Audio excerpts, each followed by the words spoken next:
তেল ছাড়া আবার চিকেন রান্না হয় নাকি? আরে হ্যাঁ রে বাবা, হয়। এটাই তো তেল ছাড়া চিকেন। কেউ দেখে বলবে? বলো তো। কড়াইতে ভালো করে গরম করে নিয়েছিলাম, আর মাংসটাকে কিন্তু 1 ঘন্টা মতো পেঁয়াজ কুচি, টক দই, নুন, হলুদ দিয়ে ভালো করে মাখিয়ে রেখে দিয়েছিলাম। আর কড়াইতে কিন্তু আমি 1 ফোঁটা তেল দিইনি। এই দেখো, কড়াইতে তেল না দিয়ে একটু ভালো করে গরম করে নিতে হবে। আর তারপরে এই গরম কড়াইতে চিকেনটা, ম্যারিনেট করে রাখা চিকেনটা দিয়ে দিতে হবে।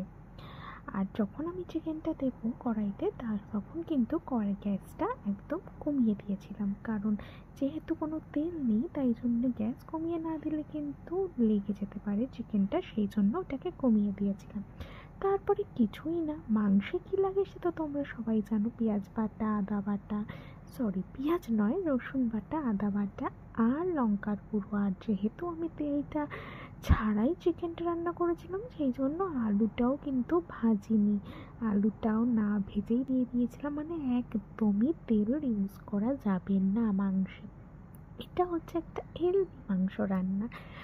তো তারপরে সমস্ত কিছু দিয়ে, কিচ্ছু নয় মাংস রান্না, তোমরা সবাই জানো, ভীষণ ইজি। ভালো করে কষিয়ে নিতে হবে। আর যেহেতু দই দিয়ে অনেকক্ষণ মাখানো ছিল, তাই জলও গলেছিল বেশ কিছুটা। ওই জলে চিকেনটা অর্ধেক সেদ্ধ প্রায় হয়েই গেছিল।